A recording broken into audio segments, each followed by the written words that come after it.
Okay, Assalamualaikum warahmatullahi wabarakatuh. My name is HILYATUL AMANAH from class 3B with the students number 222-321-169. So today I will be talking about something that we all should be very passionate about, the topic that defines all human rights, and it is about gender equality in Islam. Okay, a lot of discussions take place nowadays about gender equality in Islam. Much is criticized in Islam regarding the treatment of genders. Quranic verses and al-hadith are pointed out where the tone in which the two genders are addressed is different in any cases, like inheritance or giving testimony. The practical teaching is pointed out to be differentiating between the genders. In this video, I will explore these issues in a broad light, assessing what the Islamic teachings regarding men and women are, without going into any specific commandments, phrases, or teachings. In essence, I will address the general question like how does Islam discriminate against women or men in its teachings? So, first of all, what is equality? In order to understand this issue, we also have to determine what it really means to be equal. Are we talking about absolute equality when it comes to gender relations? If we are talking about absolute equality, it must be clear that many, perhaps all, atheists, secularists, and feminists do not propose absolute equality of genders. Virtually everyone concedes that the two genders need to be treated differently in at least some life activities. Take, we can take sports for an example. If absolute equality was the goal in sports, we would be having tournaments with men and women playing together or against each other. But that is not the case at all. Now, let us take a more specific example that is also related to sports, like physical strength. In this regard, it would be wrong to say that all men are stronger than women, but it would be correct to say that men in general are stronger than women, given that the term strength here is being used to refer to psychological muscular strength and not to other kinds of strengths like dealing with trauma, surviving illness, etc. Where women are in fact stronger. Hence, if men entered into sports competitions against women, they would have an unfair advantage. The issue is not then one of gender equality in the absolute sense. Instead, it is an issue of gender equality in the best sense. What that means is that it must be acknowledged that each gender has strengths and weaknesses that may or may not overlap.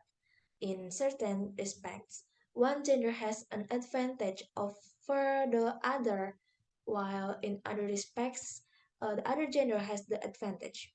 Like as one psychiatrist, this Dr. Neil Burton puts it, biological advantages and disadvantages are more or less equally distributed between the sexes.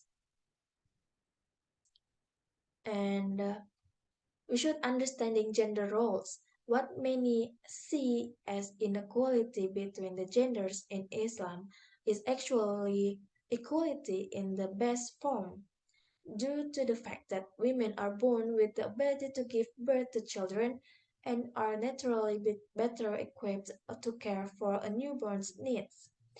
Islam has assigned them a more central role in terms of upbringing of children. This does not mean that men do not have any role on this regard. It only means that the father has a supportive role while the mother has the primary role and responsibility in taking care of young children. Conversely, Islam assigns the role of supporting the family financially on the husband, father, or father, and the husband bears the heavy responsibility of ensuring that the family is well taken care of.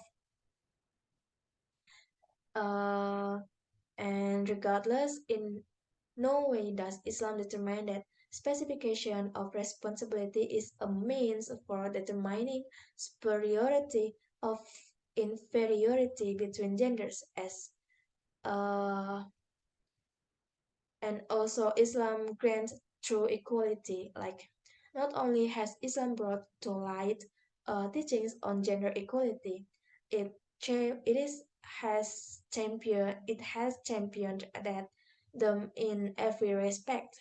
For example, at the time of nikah, nikah is like the Islamic marriage ceremony. It is incumbent upon the man to give a fair dowry to his wife. Like further to that, whereas the rights to inheritance for non-Muslim women is relatively new concept. It was a right explained by Islam 104, 1040, 400 years ago, yet even further to any sort of monetary equality of equality. Equality is equality with regards to a commodity which is far greater as His Holiness stated. So, who serves whom? Further to its establishment of gender equality, the Holy Quran in fact places an esteemed responsibility upon men to provide for and take care of women to every extent of their ability. It is stated in the Holy Quran that it is responsibility of the husband to provide all the needs of his wife in terms of clothing, food, welfare, etc. The promised Messiah, salam, elaborates that while the man has been bestowed certain abilities that lay this responsibility on him, he is also taught to treat his wife with the utmost kindness he writes. So I think that's all I can say. I hope you enjoy what I just said. Thank you very much. Wassalamualaikum warahmatullahi wabarakatuh.